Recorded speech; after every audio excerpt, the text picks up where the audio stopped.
At kayo po,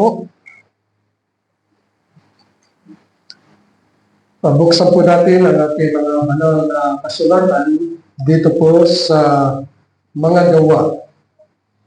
Nais ko pong basahin ay nasa talatang 1 hanggang talatang 11. Ang paksa ng ating mensahe ngayong umaga ay ang The Glorious Ascension of Christ our Lord. Ang kamangha-mangha at kalwalatiang pag-akyat ng ating Panginoong Jesucristo sa langit. Ganito ang siya sinasaad sa talatang 1, O Teofilo, sa unang aklat na isinulat ko ang tungkol sa lahat ng ginawa at itinuro ni Jesus mula sa simula hanggang sa araw na iakyat siya sa langit pagkatapos na makapagbigay ng mga tagubilin sa pamamagitan ng Espiritu Santo sa mga apostol na kanyang hinirang.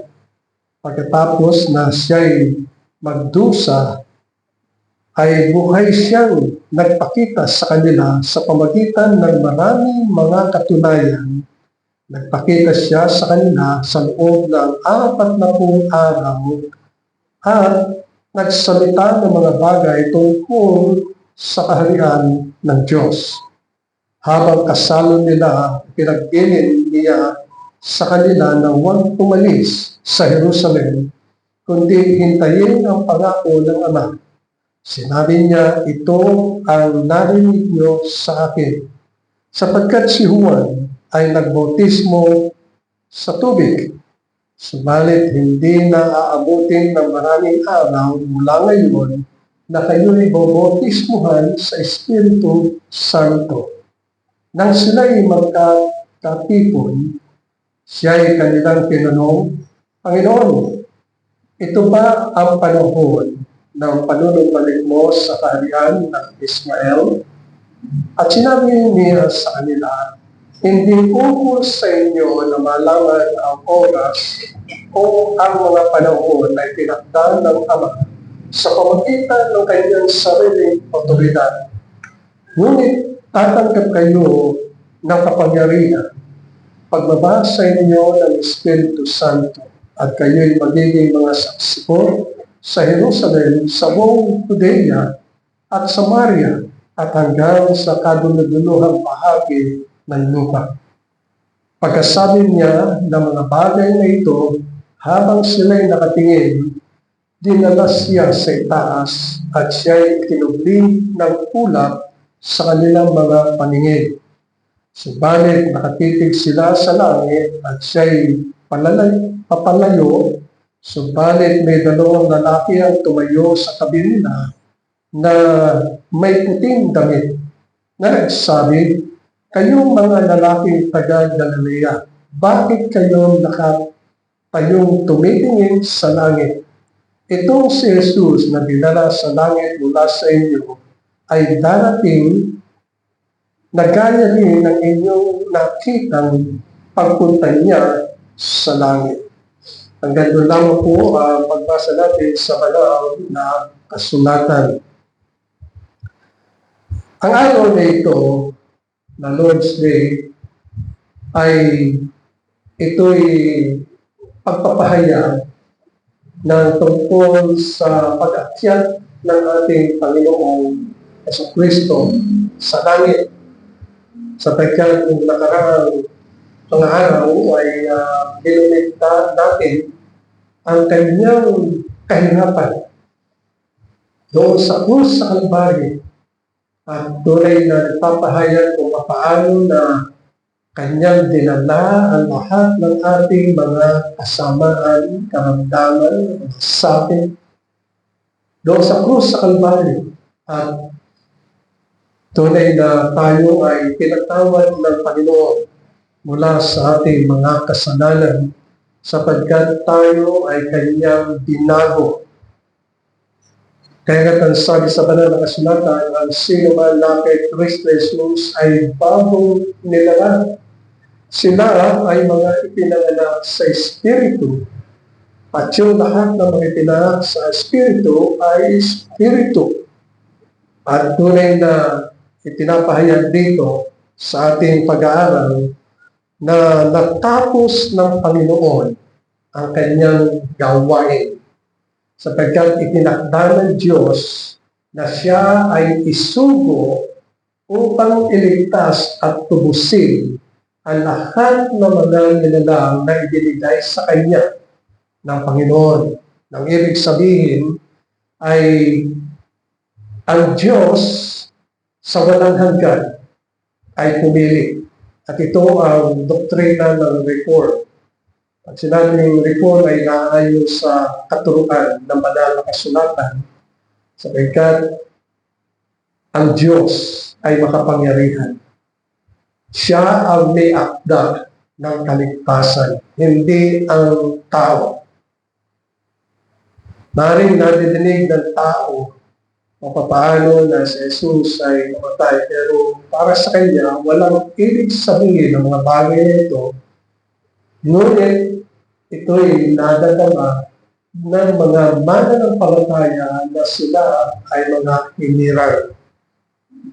Kaya ang kaligtasan ng mga mananampalataya, ito ay walang hanggang kaligtasan na inilaan ng Diyos sa pamagitan ng kanyang buktunan at ito ang kasaganaan, kayamanan ng biyaya ng Diyos. Kaya ang pag-akyat ng Panginoon doon sa krus sa Kalbaryo ay pagpapahayag na tapos na niya. Kaya nga doon sa krus sa Kalbaryo, sabi niya, naganap na.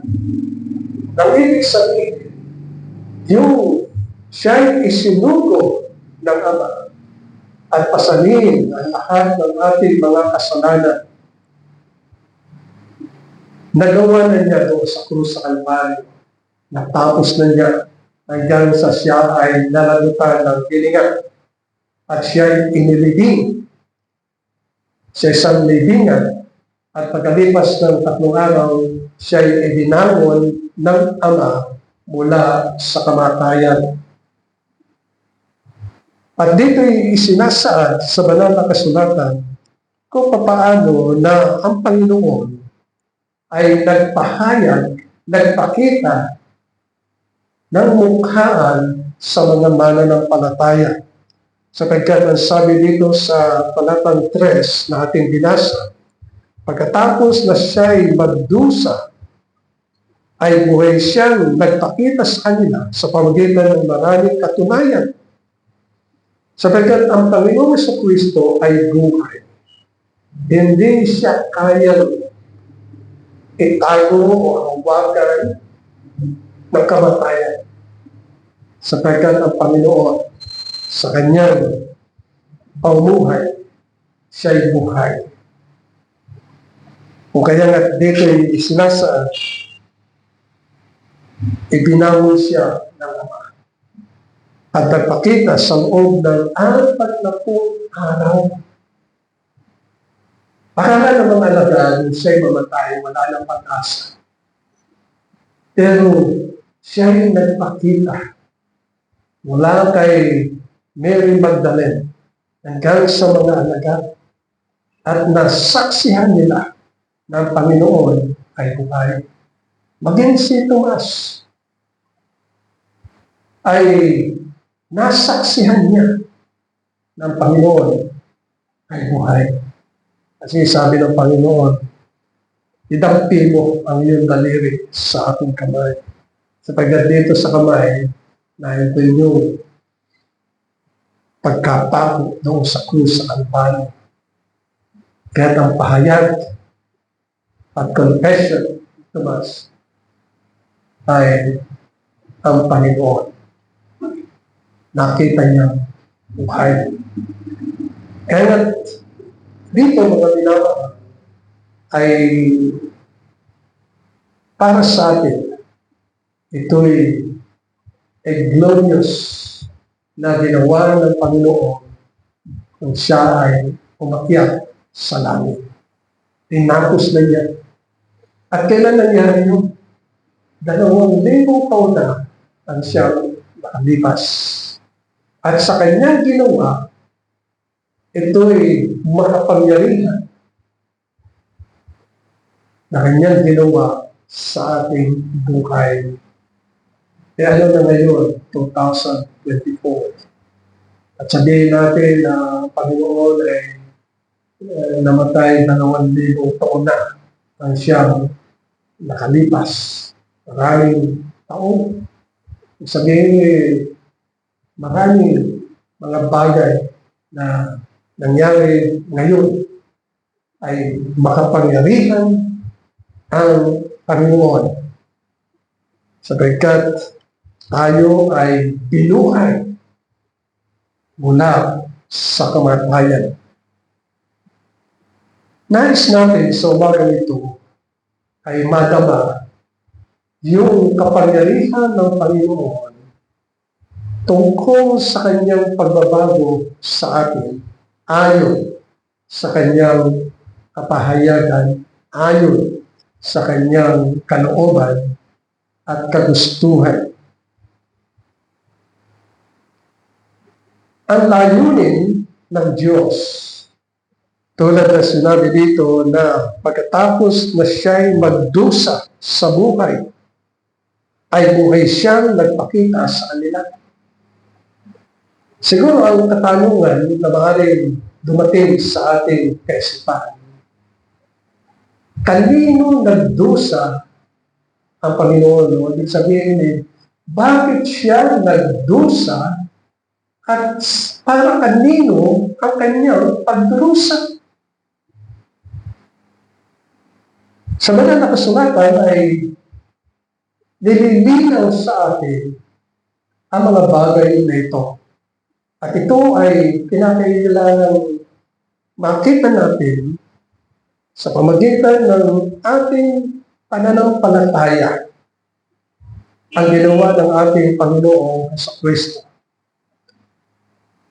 Kung sa karaniwan nakikita natin ang mga bagay nito, maaaring hindi pumapasok sa puso ng tao, pero kung titingnan natin sa pamagitan ng pananampalataya, makikita natin ang ginawa ng ating Panginoong Jesucristo. Tingnan natin yung isinasaad dito sa Efeso, Kapitulo 1. Ang sabi dito sa Efeso, Kapitulo 1, ang ginawa ng ating Panginoong Jesucristo ay akuin ang mga kasalanan na mga hinirang. Pag-aralan natin ng maliwanag ang nasa talatang 3 ng Efeso Kapitulo 1. Nasabi dito sa talatang 3, purihin nawa ang Diyos at Ama ng ating Panginoong Jesucristo na siyang nagpala sa atin kay Kristo ng bawat pagpapalang espiritual sa kalangitan. Yung salitang pinagpala, sapagkat dito na siyang nagpapala sa atin, sa Ingles at sa Grego, ito ay past tense. Ibig sabihin noon pa, bago pa tayo ipinanganak, sa walang hanggan, in eternity, pinagpala na tayo ng Panginoon. At ano yung pagpapala na ginawa ng Diyos sa atin? At ito ay ang sumusunod sa talatang 4. Nasabi dito, ayon sa pagkapili niya sa atin, ibig sabihin, ang Diyos sa kanyang panukala ay pinili niya tayo para sa kanya. At ito'y isinasaad yung timetable, kailan in eternity. Sapagkat ang sabi dito sa kanya, bago itinatag ang sanlibutan, ibig sabihin, wala pa ang sanlibutan. Ikaw at ako ay pinili ng Diyos. Na layunin ng Diyos ay upang tayo'y maging mga banal at walang dungis sa harapan niya sa pag-ibig. So, pinili. At yun ang desisyon ng Panginoon sa pagpili niya. Sila ang pinagkalooban ng saganang biyaya at pagpapala at kaligtasan sa pamamagitan ng Panginoong Jesucristo. Nais na tayo'y maging mga banal at walang dungis o walang kapintasan.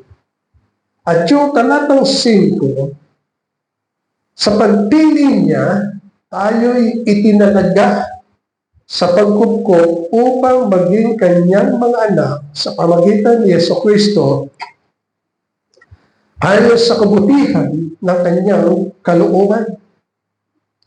So, nang tayo'y pinili, itinalaga naman tayo na kanyang mga anak.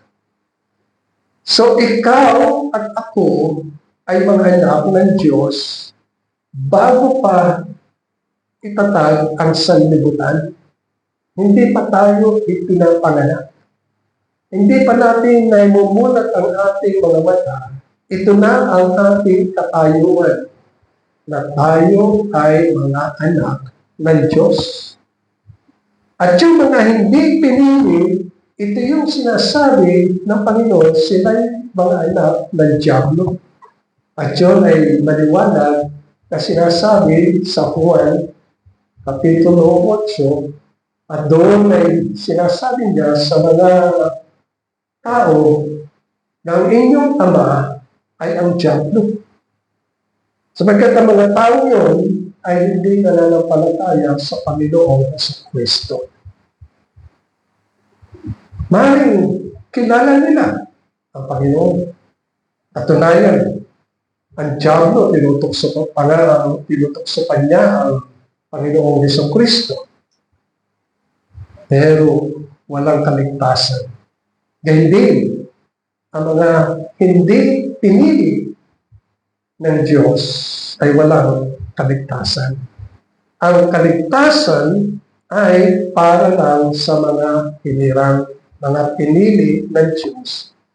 At ang kanilang kalagayan, sila'y mga anak ng Diyos. Sapagkat sinabi sa talatang 5 na itinalaga, sabihin kayo'y itinalaga sa pagkupkop upang maging kanyang mga anak sa pamamagitan ni Jesucristo ayon sa kabutihan ng kanyang kalooban. So narito nakikita natin na mga anak, mismo ang Diyos ang pumili sa atin. Kahit na tayo'y masama, basta pinili tayo, hindi tinitingnan ng Panginoon, hindi natin alam ano ang criteria o ano ang listahan, paano siya pumili sa atin. Hindi natin alam yun. Basta ang alam natin, kaya tayong pinili ng Diyos ay sapagkat siya'y mayaman sa kahabagan. Nahabag siya sa atin. Parang ikalawa ay ang dakila niyang pag-ibig. Inibig niya tayo. Kaya sa banal na kasulatan ng ang Panginoon sa Kristo ay nakabayubay noon sa krus sa Kalbaryo. Hindi hirap ang kanyang tinitiis.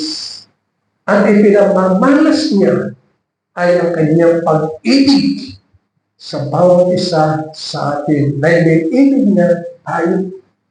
Kahit na siya'y mamatay sapagkat ibinigay niya kanyang sarili doon sa krus ng Kalbaryo, pagpapahayag na ibinigay niya ang lahat-lahat upang tayo magkaroon ng buhay na walang hanggan sapagkat tayo'y kanyang iniibig.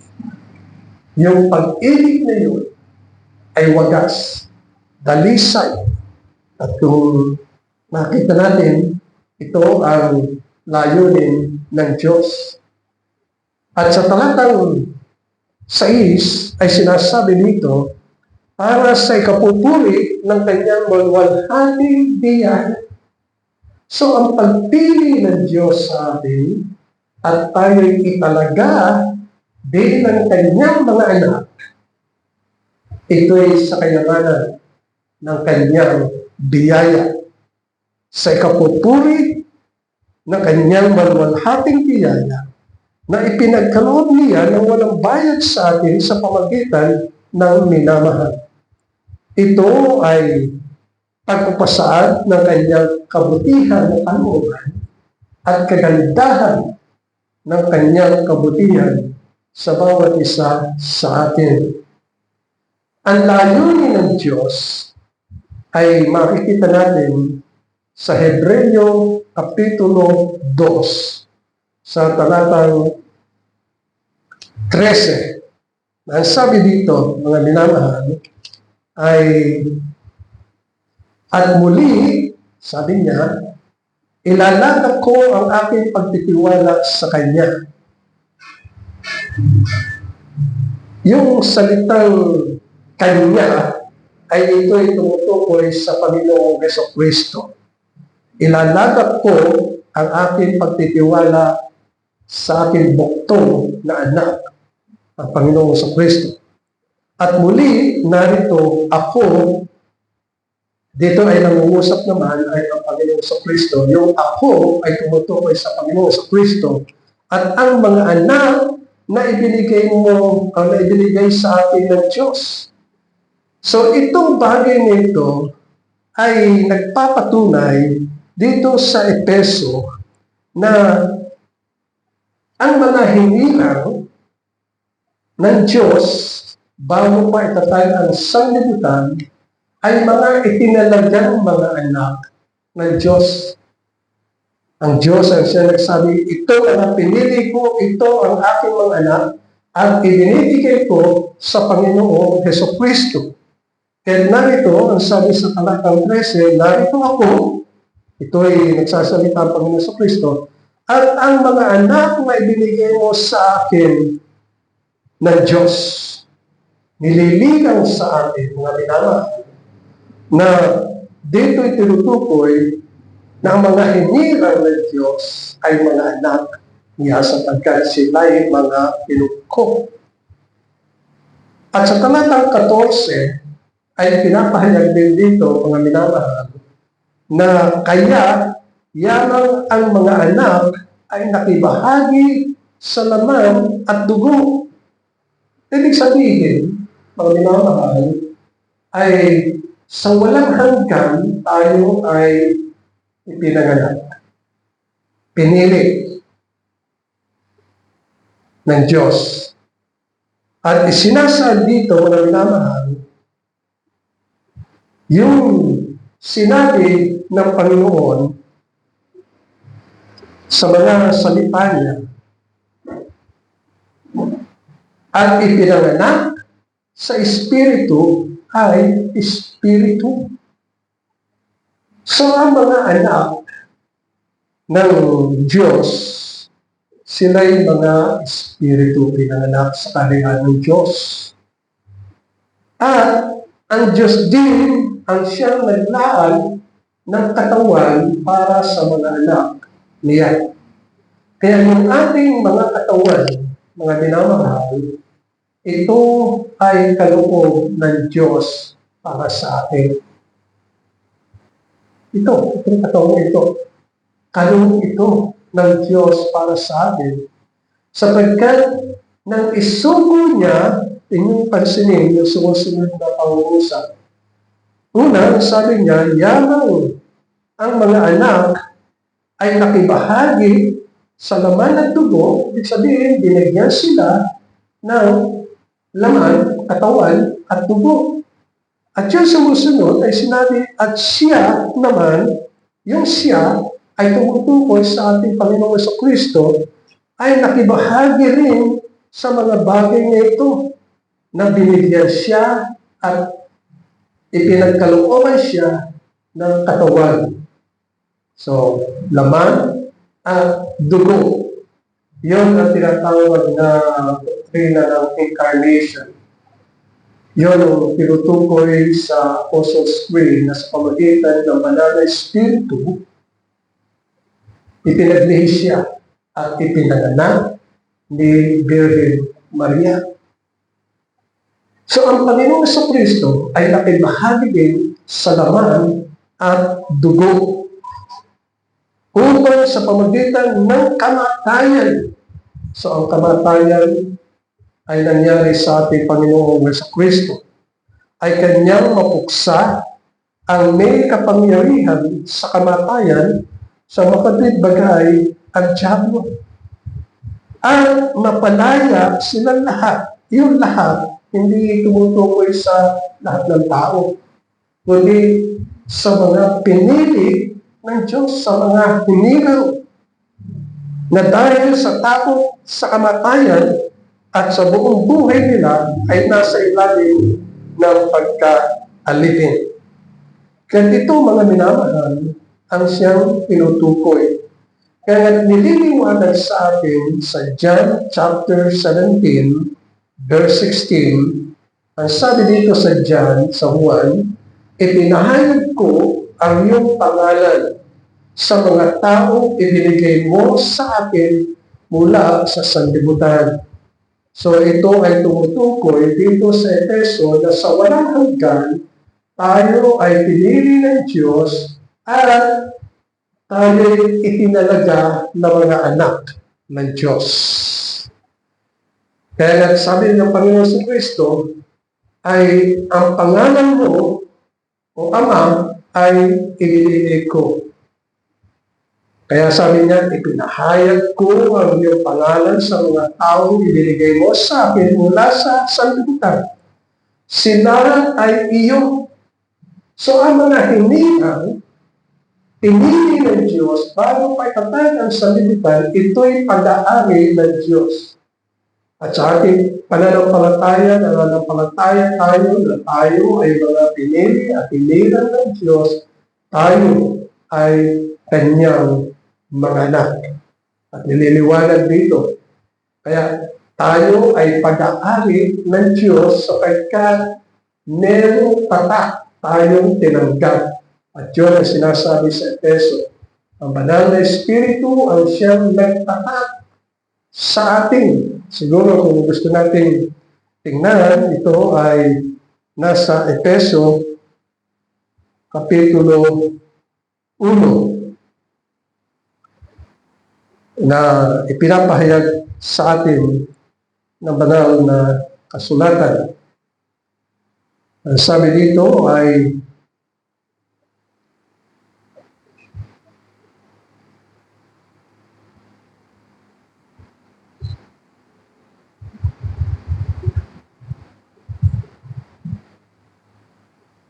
sa talatang 13, sa Kanya kayo rin naman na nakarinig ng salita ng katotohanan at ebanghelyo ng inyong kaligtasan at kayo'y na sumampalataya sa Kanya ay tinatakan. Ang sabi dito, tinatakan ng ipinangakong Espiritu Santo na siya ang katibayan ng ating mana hanggang sa ikatutubos ng pag-aari sa ikapupuri ng kanyang kaluwalhatian. So, ang mga mananampalataya ay nitatak ng banal na Espiritu sapagkat ang banal na Espiritu ay isinugo sa mga mananampalataya sa mga hinilan. Kaya nga sabi ni Pablo sa Roma, Kapitulo 8, ang sino bang walang Espiritu ni Kristo, siya ay hindi pag-aari ng Diyos. So, ang banal na Espiritu ay isinugo. Ito ang siyang ipinapangako ng Panginoon na nasa mga gawa Kapitulo 8. Una, ang sabi dito, sa talatang 4, habang kasalo nila, ipinagdili niya sa kanila na huwag umalis sa Jerusalem, kundi hintayin ang pangako ng Ama na sinasabi, ito ang narinig niyo sa akin. At sinabi niya sa talatang 8, ngunit tatanggap kayo ng kapangyarihan pagbaba sa inyo ng Espiritu Santo, at kayo'y magiging mga saksi ko sa Jerusalem at sa buong Judea, sa Samaria, at hanggang sa kadululuhan bahagi ng lupa. Ito ang tinatawag na bautismo sa Espiritu Santo, na ang ibig sabihin ay sa kapangyarihan ng salita ng Diyos at kapangyarihan ng banal na Espiritu, ang mga mananampalataya ay nilinis sa pamagitan ng banal na dugo. Inangkop, in-apply ang ginawa ng Panginoon sa Kristo doon sa krus sa Kalbaryo para tayo'y linisin. Patawarin sa ating mga kasalanan. At itong kapangyarihan, hindi ito yung tumutukoy sa mga nangyayari sa mga Pentecostal na kung ano-ano ang mga ginagawa. Hindi yun. Kundi ang banal na Espiritu ay ibinigay sa atin pagkalooban tayo ng kapangyarihan. Yung kapangyarihan noon ay upang gawin natin ang kalooban ng Diyos at sumunod sa Kanya bilang mga anak. At kalakasan, kalusugan, o kaya kailangan natin na tayo'y mag-aral na salita ng Panginoon at pakinggan ang mga pangangaral ng Ebanghelyo o araw ng Lord's Day. Kaya kung babalikan natin ang mga bagay na ito, halimbawa sinabi sa Juan Kapitulo 17, talatang 7, ngayon ay nalalaman nila ang lahat ng mga bagay na ibinigay mo sa akin mula sa iyo. At ito ay tumutukoy. At ang sabi niya, talatang 8, sapagkat ang mga salitang ibinigay mo sa akin ay ibinigay ko sa kanila. Yung kanila ay sa mga hinirang, sa mga pinili. Lagi natin tatandaan partikular ang mensahe ng Panginoon na ito ay para sa kanyang mga anak. Para sa mga mananampalataya, ito ay hindi para sa mga anak ng Diyablo, kundi para sa mga anak niya. Na ibinigay mo, o sabi dito, sapagkat ang mga salitang ibinigay mo sa akin ay ibinigay ko sa kanila. At kanilang tinanggap at totoong nalaman na ako ang ay nagmula sa iyo at naniwala silang ikaw ang nagsugo sa akin. Sabihin, ang Ama ang pumili sa atin, sinugo niya ang Panginoong Kristo upang tayo'y tumusin at pagkalooban ng kapatawaran sa pamagitan ng kanyang dugo at bigyan ng buhay na walang hanggan. Kaya nga ang sabi sa Hebreo, Kapitulo 14, o Kapitulo 2, talatang 13, kaya tiyamang ang mga anak ay nakibahagi sa laman at dugo, at siya man ay nakibahagi sa mga bagay nito, upang sa pamagitan ng kamatayan ay kanyang mapuksa ang may kapangyarihan sa kamatayan sa makatibagay ang Diyan. So, ang Panginoong Jesucristo ay namatay. Pinuksan niya ang kapangyarihan ng Diablo. Kaya ang mga mananampalataya ay malaya na. Pinalaya ng ating Panginoong Jesucristo. Parang katulad sa panahon ni Moises. Si Moises is a type of Christ.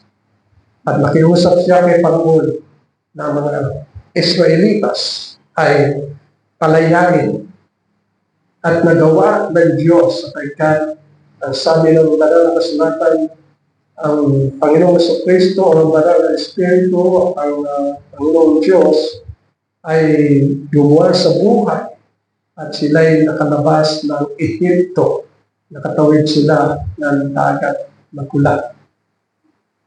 Malaya na. At anong ginawa ng Diyos? Yung lahat ng mga sundalo kasama si Panginoon, sila'y namatay, nalunod o sa dagat-dagatan, napunang lupa, napuksa. Kaya ang mga mananampalataya ay wala na sa ilalim ng kamatayan. Sila'y buhay at hindi na sila mamamatay kailanman. Pero ang iniisip ng iba, paano yung ating katawan? Ang ating katawan ay kasamang tinubos ng ating Panginoong Jesucristo. Sapagkat kinakailangan na maghintay ng tamang panahon, sa huling panahon, sa pagdating ng ating Panginoong Jesucristo, na itong katawan ito na mula sa lamok at kung sakaling mamatay ay ibabangon muli. Hindi mula sa lamok, kundi katawang may kaluwalhatian, katawang panlangit, katawang katulad ng ating Panginoong Jesucristo. Kaya ang mga bagay nito, mga minamahal, ay ipinahayag ng ating Panginoon. Ito ang dahilan kung bakit ang Panginoong Jesucristo ay napakita sa mga alagad ng 40 days. At sa 40 days na yun, pinapahayag niya, siya ay patuloy na nagtuturo at nagpapahayag sa mga alagad na mga bagay na malwalhati. Kaya sabi dito ay nagpakita siya sa talatang 3 ng mga gawa sa kanila sa loob ng 40 araw na siya ay buhay at kailanman hindi na siya mamamatay. He is alive. At yun ang tinutukoy dito sa banal na kasulatan. Kaya nais ng Panginoon na makita na mga mananampalataya na mula sa alabok, binago ng Panginoon. Ito ang mensahe ni Pablo sa mga Thessalonica. Ito rin ang mensahe ni Pablo sa taga-Corinto, Kapitulo 15. At doon ay nakasaad na babaguhin ang bawat isa. Hindi na mula sa lupa. It will not be an earthly body. Hindi na makalupang katawan. Hindi katawang may kaluwalhatian, katawang inilaan ng Diyos. Kaya ang Panginoon ang siyang naghahanda ng katawan.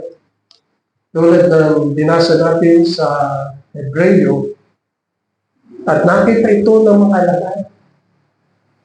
Sapagkat ang sabi dito, habang ang Panginoong Jesucristo ay nakikipag-usap sa kanila, ito ay nasa talatang 9 ng mga gawa, Kapitulo 1. Pagkasabi niya sa mga bagay na ito, habang sila'y nakatingin, dinala siya sa itaas at siya'y ikinubli sa ulap sa kanilang mga paningin. O mga minamahal, hindi lamang ang Panginoong Jesucristo ay nabuhay mula sa mga patay, kundi siya ay umakyat sa langit. Sapagkat ang lahat ng kapangyarihan ay ibinigay sa kanya at ang lahat ng otoridad at siya ay umupo sa kanan kamay ng Diyos. Ang ibig sabihin, ang lahat ng mga bagay ay nasa kanyang pamamahala. Siya ang namamahala sa langit. Lahat ng mga activities sa langit. Siya rin ang namamahala sa lupa at lahat ng mga activities sa lupa. Kaya ang Diyos at ang Panginoon sa Kristo ay may otoridad at kapangyarihan na painukin, pamahalaan ang sanlibutan. At tayo lubos na nagpapasalamat sapagkat kahit na ano nangyayari sa sanlibutan, tayo ay iniingatan ng Panginoon. Kung kaya nga ito ay pagpapahayag na ang Panginoong Jesucristo ay itinaas ng Diyos. Kaya nga, ang Panginoong Jesucristo ang siyang kaningningan. Sabi sa Hebreo, Kapitulo 1, talatang 3, ganito ang siyang isinasaad. Siya ang kaningningan ng kalwalatian ng Diyos. Tumutukoy siya sa Panginoong Jesucristo.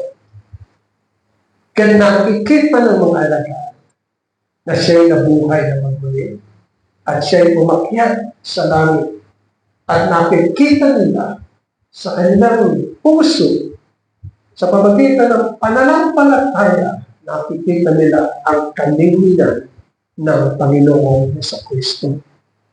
Siya ang kaningningan ng kaluwalhatian ng Diyos at tunay na larawan ng kanyang likas at ang kanyang inaalalayan ang lahat ng mga bagay sa pamagitan ng kapangyarihan ng kanyang salita. Dito ay tinutukoy na yung lubusan niyang kapangyarihan at pamahala ay pinamamahalaan niya ang lahat ng mga bagay na nilikha, ang langit at ang lupa. Mga minamahal na way makita natin yung kapangyarihan ng Panginoon. Lahat ay nangyayari. Lagi natin isa sa isip, may panukala ang Diyos. Kung baga sa meron ng blueprint o meron Xerox copy, hindi na pwedeng baguhin kung ano yung naiplano ng Diyos. Noong araw kasi may blueprint At kayo gumawa ng plano, pupunta ka sa isang shop, pabublueprint mo yun, matagal yun sapagkat gumagamit sila ng apoy at saka parang nitsa para kopyahin yung original na plano, blueprint. So ang panukala ng Diyos ay katulad ng blueprint, hindi na pwedeng baguhin ayon sa kapangyarihan ng Panginoon.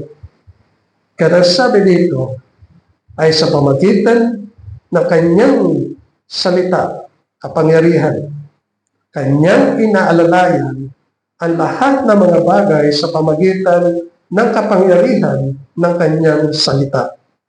Nang magawa na niya ang paglilinis ng mga kasalanan, siya, ang Panginoong Jesucristo, ay umupo sa kanan ng kamahalan sa itaasan.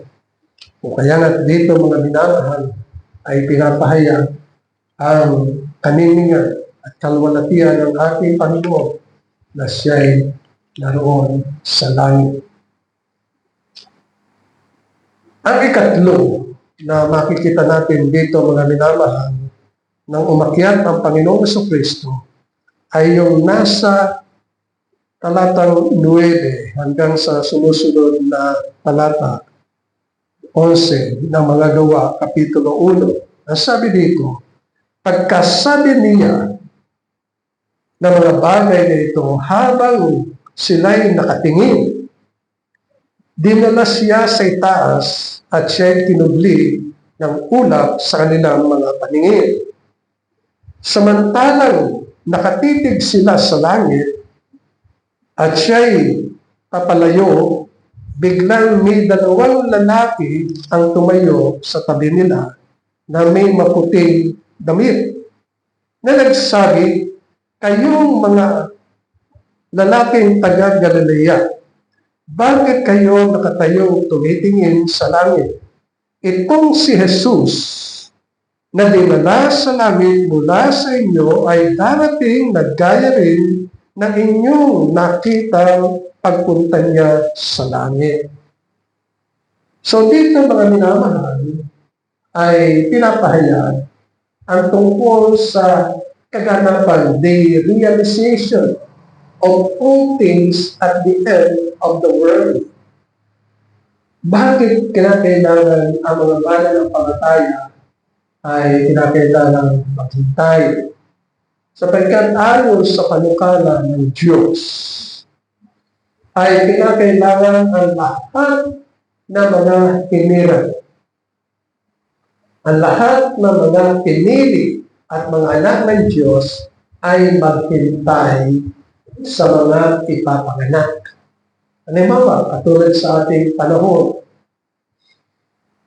sapagkat ang sabi dito ay, itong si Jesus na dinala sa langit mula sa inyo ay darating na gaya rin ng inyong nakita pagpunta niya sa langit. Ibig sabihin, umakyat ang Panginoon, pero may panahon ng paghihintay na sa panahon yun, ang Panginoon sa Kristo ay darating. Ang unang dahilan ay sapagkat nakita natin sa banal na kasulatan ang Diyos ang siyang umiral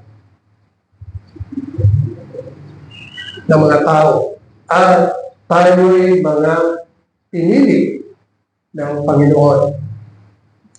At nagpapahayag, mga minamahal, na sa pagpili ng Panginoon, inilagat ng Panginoon ang bawat hinirang in every generation. So nakita natin sa lumang tipan, yung generation ni Adan, generation ni Noah, ng mga patriarka, sa panahon ni David, sa panahon ni Solomon, sa panahon ng mga propeta, Ezekiel, sa panahon ng mga apostol, sa panahon natin, doon inilagak ang mga mananampalataya. At pagkatapos ng ating generation na ito, ay mayroong next generation na doon ay nakalaan ng ipapanganak ang mga mananampalataya na mga pinili ng Diyos. So kailangan ipanganak. At yung pinakahuling tao na ipapanganak, doon dadating ang Panginoon.